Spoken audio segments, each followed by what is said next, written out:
সম্মানিত দর্শক, আজকের যে প্রসঙ্গটি অত্যন্ত সেনসিটিভ, স্পর্শকাতর এবং যে কথাগুলো বলছি ফ্রম মাই হার্ট, হৃদয় থেকে। এবং মানুষের হৃদয় হলো পবিত্র ভূমি। এই হৃদয়ে অনেক কিছু লিখিত হয়। এই হৃদয় থেকে অনেক দীর্ঘশ্বাস বের হয় এবং হৃদয় থেকে যে কথাগুলো বের হয়, কখনো কখনো সেই কথার সঙ্গে আপনি একমত না হতে পারেন, কখনো কখনো সেই কথাগুলো একেবারে অবাস্তব হতে পারে, কিন্তু সময়ের বিবর্তনে হৃদয়ের সব কথাগুলো সেখানে ফলে যায়। এই পৃথিবীতে হৃদয়ের যে কথাগুলো রয়েছে তার মধ্যে শ্রেষ্ঠতর কথা হলো সাহিত্য, কল্পনা মিশ্রিত গল্প, কিন্তু অনাদিকালে, মহাকালে এ কখনো পুরনো হয় না। ৫,০০০ বছর আগে রচিত মহাভারত, প্রাচীনকালে সেই ইলিয়াড ওডিসি, কিংবা ধরুন সেই শাহনামা, কিংবা আমাদের দেশে যে বিষাদ সিন্ধু, মেঘনাদ বধ কাব্য, বা যত অন্য ছোট ছোট গল্প কবিতা রয়েছে, পাঠে আমার মন বসে না কাঁঠাল চাপার গন্ধে। তো এই যে জিনিসগুলো, এগুলো হৃদয়ে নিঃসৃত।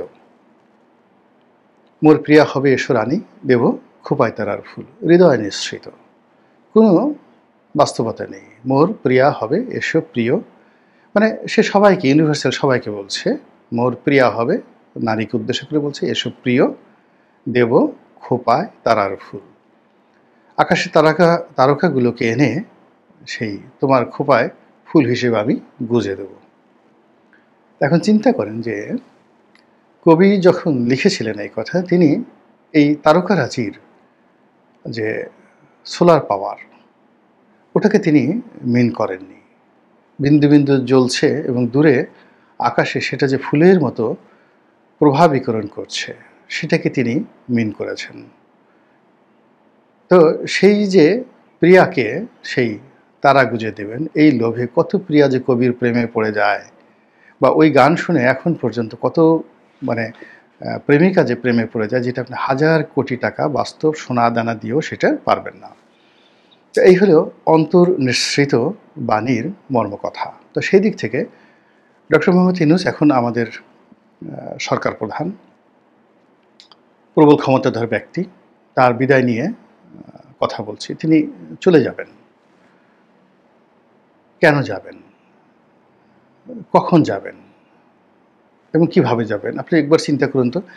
এই কথাগুলো কি আপনার মনে আসে না এখন? নাকি আপনি চিন্তা করেন যে আজীবন তিনি ক্ষমতায় থাকবেন এবং এখন যেভাবে চালাচ্ছেন ওভাবে চলবেন, আর আপনিও তার অধীনে এখন যেভাবে চলছেন ওভাবেই আপনার জীবন চলতে থাকবে? গত ১ বছরে যেভাবে আপনার জীবন ধারাবাহিকভাবে উন্নতি হয়েছে আপনার জীবনে, অথবা আপনার জীবনের যে অবনতি হয়েছে, ডক্টর মোহাম্মদ ইউনূসের কল্যাণে আগামী দিনগুলোতে আপনার এই কল্যাণ অকল্যাণ, উত্থান বা পতন, এটা অব্যাহত থাকবে এবং আপনি বিকল্প কোনো কিছু চিন্তা করছেন না।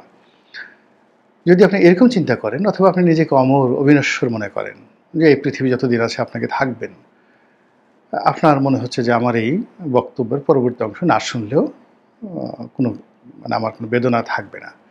কিন্তু আপনি যদি মনে করেন যে এই পৃথিবী পরিবর্তনশীল, এই পৃথিবী অবিনশ্বর নয়, একমাত্র মহান আল্লাহ রাব্বুল আলামিন অবিনশ্বর।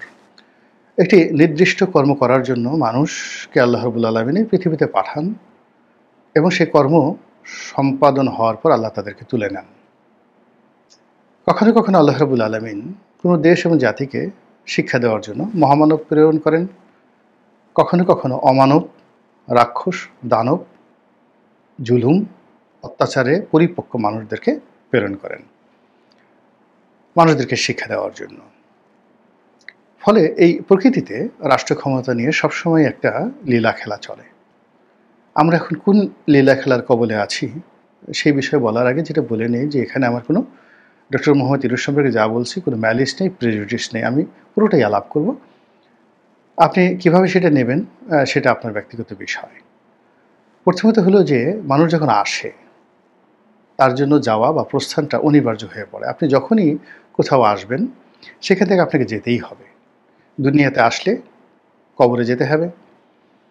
কোনো গৃহের মধ্যে যদি আপনি মেহমান হিসেবে আসেন, সেখান থেকে আপনাকে নিষ্ক্রান্ত হতে হবে, ইচ্ছায় অনিচ্ছায়, গলা ধাক্কা খেয়ে, সসম্মানে, কিন্তু আপনাকে সেখান থেকে যেতেই হবে।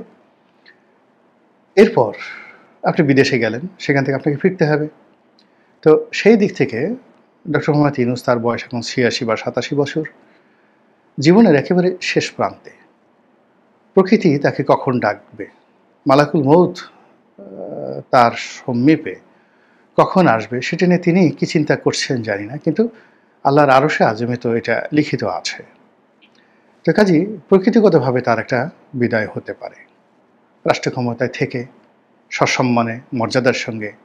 এটা তার অন্তর্নিহিত চিন্তার উপর নির্ভর করবে। মূল ব্যাপার হলো আমরা ভুল করি, এবং যে মানুষ যত বড় তার ভুল তত বেশি। রাষ্ট্র ক্ষমতায় যারা থাকেন তাদের ভুল, ভ্রান্তি, অন্যায়, অবিচারের শেষ নেই। এটা আল্লাহ রাব্বুল আলামিন সাধারণত ক্ষমা করে দেন। কিন্তু একটা মানুষ সেই দরিদ্র অবস্থা থেকে একেবারে রাজাধিরাজ যখন হন, মহাবিচারপতি হন, প্রধান বিচারপতি হন, খুব সেন্সিটিভ যে পদগুলো, যার সঙ্গে আল্লাহর নেয়ামত, শুকরগুজারি এবং আল্লাহর আরশে আজিম এর যে সম্পর্ক, একেবারে নিবিড় সম্পর্ক, বিচারকের পদ, রাষ্ট্রপ্রধানের পদ, এই পদগুলো, শাসকের যে পদ, এটা আল্লাহর জাত এবং সিফাতের সাথে সম্পৃক্ত। তো কাজেই এই পদ পদবি ব্যবহার করে যখন কেউ অন্যায় করে, অবিচার করে, জুলুম করে, অত্যাচার করে, মহান আল্লাহ রাব্বুল আলামিন গোস্বায় তিনি কাঁপতে থাকেন, এবং তার সেই গোস্বার ফলে যে পতন অনিবার্য হয়ে যায়, এই পৃথিবীতে সেই পতন কেউ ঠেকাতে পারে না। এখন মানুষ যখন সচরাচরভাবে এই সকল পদ পদবিতে থেকে কজ অফ অ্যাকশন, একটা ঘটনা ঘটেছে, সেই ঘটনা সামাল দেওয়ার জন্য সে অন্যায় করেছে। আপনি দেখলেন অন্যায়, কিন্তু আল্লাহর দৃষ্টিতে আল্লাহ দেখল যে এই মানুষটিকে ১০০০ বা ৫০০ লোক ঘেরাও করে ফেলেছে রামদা হাতে নিয়ে, এখন একে মেরে ফেলবে। তো সেই লোকের হাতে যদি একটা পিস্তল থাকে, সে যদি সেখান থেকে দুটো ব্ল্যাঙ্ক ফায়ার করে, কারো পায়ে গুলি করে, আত্মরক্ষার্থে আরও ম্যাসিভ অ্যাকশন নেয়, এবং সেখান থেকে যদি সে বেঁচে যায়, তাহলে আপনার কাছে সে খুনি পরিচিত হবে। কিন্তু আল্লাহর দরবারে আল্লাহ তো উপর থেকে দেখছে, যেটাকে আমরা এখন ইগল আই বা বার্ডস আই বলি। তো উপর থেকে যখন তিনি দেখছেন, তিনি 4D অ্যাঙ্গেল, একেবারে চারিদিক থেকে যে ঘটনা দেখছেন, বিশ্লেষণ করছেন, সেখানে তিনি উদ্দেশ্য দেখেন, মহৎ কর্মগুলো দেখেন, এবং ওই যে ওই দিন বা ওই সময়ের যে প্রেক্ষাপট, সেটার উপর নির্ভর করেন। এবং সেখানে যদি তার মানসিক কোনো স্বার্থ থাকে, ম্যালিস থাকে, প্রেজুডিস থাকে, শত্রুতা থাকে, ঈর্ষা থাকে, তাহলে সে যত ভালো কাজ করুক না কেন, তিনি আল্লাহর দরবারে ক্ষমা পান না। আর যত মন্দ কাজই করেন না কেন, যদি এগুলো না থাকে, তিনি আল্লাহর দরবারে ক্ষমা পাবেন। তো সেই দিক থেকে ডক্টর মোহাম্মদ ইউনূস এখন যেখানে বসে আছেন, তার যে অন্তর, এই অন্তর তিনি ছাড়া আসলে কেউ জানেন না। এই পৃথিবীর দ্বিতীয় কোনো মানুষ জানেন না, আর জানেন অন্তর্যামী, মানে মহান আল্লাহ রাব্বুল আলামিন। তো তিনি যদি এখানে থেকে চলে যান, যদি অসম্মানভাবে বা মর্যাদাহানিকরভাবে বেইজ্জতি হয়ে তাকে এখান থেকে যেতে হয়, তাহলে ধরে নেবেন যে তার চিন্তা খারাপ ছিল, চরিত্র খারাপ ছিল, এবং লোক তিনি ভালো ছিলেন না।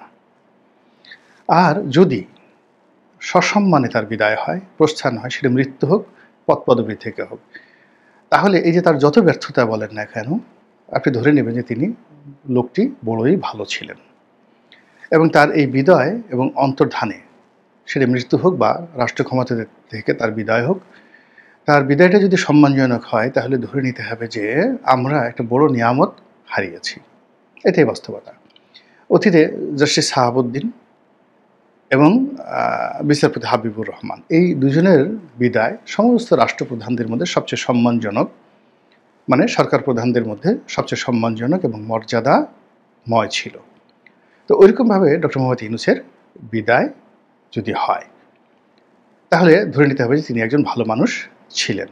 এখন যেটা প্রথমে প্রশ্ন করেছি, তিনি কেন যাবেন, মানে এখান থেকে কেন তার বিদায় হবে। প্রথমত যেটা বললাম যে আল্লাহর হুকুমে তার মৃত্যু হতে পারে, মালাকুল মউত এসে যেতে পারে, এটা অনিবার্য।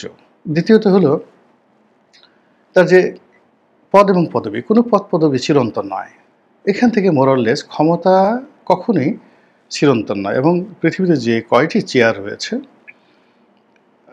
যে চেয়ারগুলো খুব কাঁপতে থাকে এবং সেখানে যারা বসে থাকেন, এটাকে হর্স রাইডিং বলা হবে। মানে একেবারে পাগলা ঘোড়া নয়, আপনি পাগলা মহিষ, পাগলা গন্ডার, পাগলা ষাঁড়, ওই যে স্পেনের যে ষাঁড়ের লড়াইগুলো হয়, ষাঁড়ের পিঠে যারা বসে থাকেন, তো এর চাইতে কোটি কোটি গুণ ভয়ঙ্কর হলো ক্ষমতার চেয়ারে বসে থাকে। এই চেয়ার কাঁপতে থাকে সবসময়।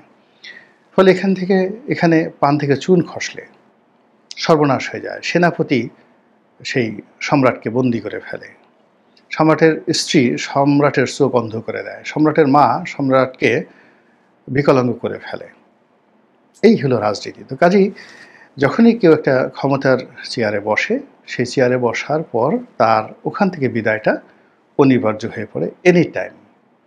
এখন সেই বিদায়টা কিভাবে হবে বললাম, যে যদি সম্মানজনকভাবে হয় তাহলে ধরে নিতে হবে তিনি ভালো মানুষ ছিলেন, আমরা তাকে চিনতে পারিনি, অথবা আমরা তাকে চিনতে পেরেছি, তার কাজকর্ম ভালো ছিল, সম্মানজনক বিদায় হয়েছে, এটা ডবল। দুইভাবে হয় যে আপনি মানে সম্মানজনকভাবে বিদায় নিয়েছেন, কিন্তু আপনি অনেক অনার সৃষ্টি করেছেন, তো সেক্ষেত্রে ধরে নিতে হবে আপনি ভালো মানুষ। আর যদি আপনি ভালো কাজ করেছেন, সুনাম সুখ্যাতি অর্জন করেছেন এবং সম্মানজনকভাবে বিদায় নিয়েছেন, তখন আপনি আল্লাহর বন্ধু, মাহবুবে ইলাহি, আল্লাহর বন্ধু বা মাহবুব হিসেবে এই জমিনে সম্মানিত হতে থাকবেন। তাহলে কি হলো, কখন যাবে এবং কিভাবে যাবে? সম্মান বা অসম্মান যে কোনো একটা, যাকে বলা হয় ওসিলা করে, যে কোনো ক্ষমতাধরদের মতোই ডক্টর মোহাম্মদ ইউনূসের বিদায় হবে। তৃতীয় প্রশ্ন হলো যে কখন হবে? এটা আগেই বলছে যে এটা একমাত্র আল্লাহ রাব্বুল আলামিন জানেন, এনি টাইম। কিন্তু এখানে কতগুলো সূত্র রয়েছে, দার্শনিক সূত্র রয়েছে, ফিলোসফিক্যাল সূত্র রয়েছে, থিওরি রয়েছে। সেটি হলো, মানুষের হৃদয়ে যখন কোনো ক্ষমতাধর ব্যক্তির সম্পর্কে ক্রোধ সঞ্চারিত হয়, যখন ক্ষমতায় বসা লোকটির সম্পর্কে সাধারণ আমজনতা তারা বিশ্বাস স্থাপন করতে পারে না যে তাদের শাসক একজন সৎ, একজন সত্যবাদী, একজন চরিত্রবান, ন্যায়পরায়ণ বাদশাহ। এই বিশ্বাসটা মানে মাস পিপল, বেশিরভাগ লোকের মধ্যে যখন থাকে না, তখন ওই সিংহাসন কাঁপতে থাকে এবং সেই সিংহাসনে বসা লোককে সেখান থেকে ফেলে দেওয়ার জন্য সিংহাসনই অলৌকিক ক্ষমতার অধিকারী হয়ে যায়। অর্থাৎ রাজনীতি বলেন, রাষ্ট্র ক্ষমতা বলেন, তার চারিপাশে এমন কতগুলো উপলক্ষ তৈরি হয়, এমন কতগুলো ঘটনা তৈরি হয়, এমন কতগুলো বিষয় তৈরি হয়ে যায়, সাধারণ মানুষ না চাইলেও কেবলই মাত্র রাজনীতি, রাষ্ট্র ক্ষমতা এবং সিংহাসন, সেখানে জটিল রসায়নের কারণে সিংহাসন থেকে ছিটকে পড়তে হয়। আমি ইন ডিটেলস বললাম না, ইট মে বি এনিথিং। তো এই যে মানুষের মনের যে দীর্ঘশ্বাস, হতাশা, এটার কারণে দেখা যাচ্ছে যে একজনের পতন, একজনের বিদায় খুব দ্রুত এগিয়ে আসে। আবার এটা রিভার্স। ধরুন আল্লাহ রাব্বুল আলামিন আপনার ভাগ্যে রেখেছে আপনি 2 বছর ক্ষমতায় থাকবেন, কিন্তু ক্ষমতায় বসে আপনার হেদায়েতের দরজা খুলে গেল, আপনি কোনোদিন নামাজ কালাম পড়েননি, এখন আপনি সারাক্ষণ তাহাজ্জুদ নামাজ পড়েন, আপনি কোনোদিন কাঁদেননি। এই দুনিয়াতে আল্লাহ আপনাকে এত নিয়ামত দিয়েছে, এই নিয়ামত ভোগ করে করে আপনার, যাকে বলা হয়, হৃদয় কঠিন হয়ে গেছে, কান্না আপনার প্রয়োজন পড়েনি। কিন্তু আপনি ক্ষমতার চেয়ারে বসে কৃতজ্ঞতায় আপনার হৃদয় নরম হয়ে গেল, তুলতুলে হয়ে গেল, এবং আপনি উঠতে বসতে শুকরগুজার হন, চোখ দিয়ে ঝরঝর করে পানি পড়ে। আল্লাহর মানুষ, আপনি এই ক্ষমতায় বসার পর, আগেও অনেক মানুষ আপনাকে সালাম দিত, কিন্তু ক্ষমতায় বসার পর আপনাকে সালাম দেয়, সেলুট দেয়, এগুলো দেখে আপনি নীরবে অশ্রু বিসর্জন করেন যে হায় আল্লাহ, আমি তো একই মানুষ, একই গুনাহগার বান্দা তোমার, একই কৃতদাস। এই 2 দিন আগে কেউ আমাকে সেলুট দিত না, এখন আমি ক্ষমতায় বসছি, এ রাজকোষ আমার হুকুমে চলে, এ রাজাস্ত্র আমার কথায় গুলি করে, আমার কথায় গুলি বন্ধ করে। এ ক্ষমতা তো কিছু নয় আল্লাহ, এ তো তোমার হুকুম মাত্র। তুমি একটা হুকুম দিয়েছ যে এই ক্ষমতা গোলাম মোল্লা রনির দাসত্ব করো।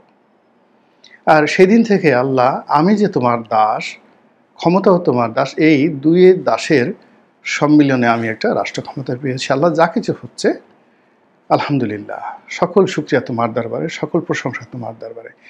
এভাবে যখন আপনি কাঁদতে থাকবেন, আমি কাঁদতে থাকবো, তখন সেই 2 বছরের ক্ষমতাটা কখনো কখনো 20 বছর হয়ে যেতে পারে। এটা হলো আধ্যাত্মিকতা। তৃতীয়ত হলো যে আপনি আপনার যে কর্ম, সারাক্ষণ আপনার যে দৈনন্দিন কর্ম, অর্থাৎ প্রাকৃতিক কর্ম, অপ্রাকৃতিক কর্ম, জৈবিক কর্ম, এখানে খাওয়া দাওয়া, শারীরিক সঙ্গম থেকে শুরু করে পোশাক আশাক আরও অনেক কিছু, আপনার যে কোনো কর্মের চাইতে যখন আল্লাহর বান্দাদের সেবা করা, তাদেরকে সাহায্য করা আপনার জন্য বেশি গুরুত্বপূর্ণ হয়ে পড়ে। এবং বান্দাদের চিন্তা মানে মাখলুকের চিন্তায় আপনি ঘুমাতে পারেন না। ঠিক সেই সময়টাতে আল্লাহ রব্বুল আলামিন আপনার দোষ ত্রুটিগুলো তার আপন, যাকে বলা হয় শক্তিমত্তার বলে, তিনি মানুষকে ভুলিয়ে দেন, মানুষের দৃষ্টি অন্ধ করে দেন, তারা কেউ আপনার দোষ ত্রুটি দেখতে পায় না।